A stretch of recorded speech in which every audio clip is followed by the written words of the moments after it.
Chocolate লাভারদের জন্য মজার একটা কেক। আর যার জন্য এই কেকটা নিছে সে তো ভীষণ খুশি, কারণ সেও ছিল একজন চকলেট লাভার আর সাথে পেয়েছে মজার একটা চকলেট কেক। তো স্পেশাল দিনে আর কি লাগে বলেন।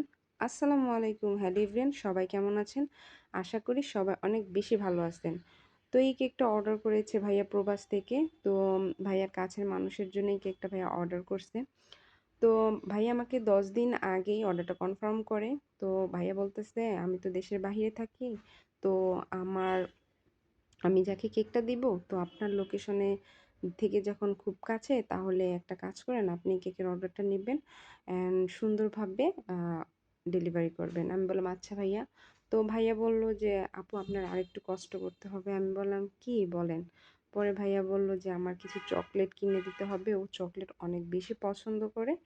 আর আপনি কিছু আমি আপনাকে কিছু অ্যাডভান্স করে দিব, আপনি চকলেটটা কিনে দিবেন। আমি বললাম আচ্ছা ভাইয়া ঠিক আছে। কিন্তু ওই কেকটা নিয়ে যে কি বলবো আর, মানে টানা 3 দিন বৃষ্টি ছিল। আমি তো আমি যখন চকলেটটা কিনবো, তো সেদিন সকালেও অনেক পরিমাণ বৃষ্টি ছিল, তো বৃষ্টিতে ভিজে মানে অনেক কষ্ট করে আমার সকালে চকলেটগুলো আনছি। প্লাস যখন আমি আবার বিকেলে ডেলিভারি করব, তখনও প্রচুর পরিমাণ বৃষ্টি।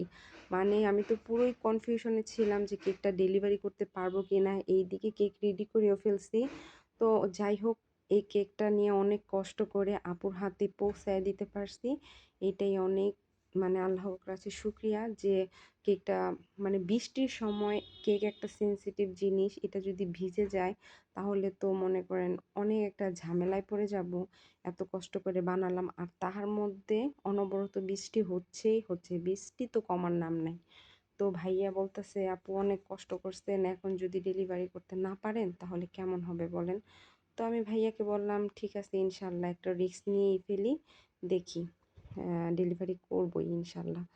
তো যাই হোক, মানে আমার লোকেশনটা একটু কাছাকাছি ছিল বিধায় আমি ডেলিভারিটা খুব সুন্দরভাবেই করতে পারছি আর আপুর হাতেও দিতে পারছি।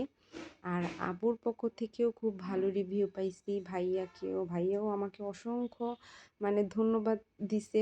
মানে বলতেছে যে আপনি সময় মতো যে কেকটা দিতে পারছেন, ডেলিভারি করতে পারছেন এই অবস্থার মধ্যে। তো আপনাকে ধন্যবাদ দিয়ে ছোট করব না। তো ভাইয়া আপনাকে অসংখ্য ধন্যবাদ যে আমাকে বিশ্বাস করার জন্য। আর আমি আপনার মানে কেকটা আপুর কাছে পৌঁছে দিতে পারছি। আপনার সকল কন্ডিশন করতে পারছি। এটাই হলো আল্লাহর কাছে শুকরিয়া। Thanks for watching.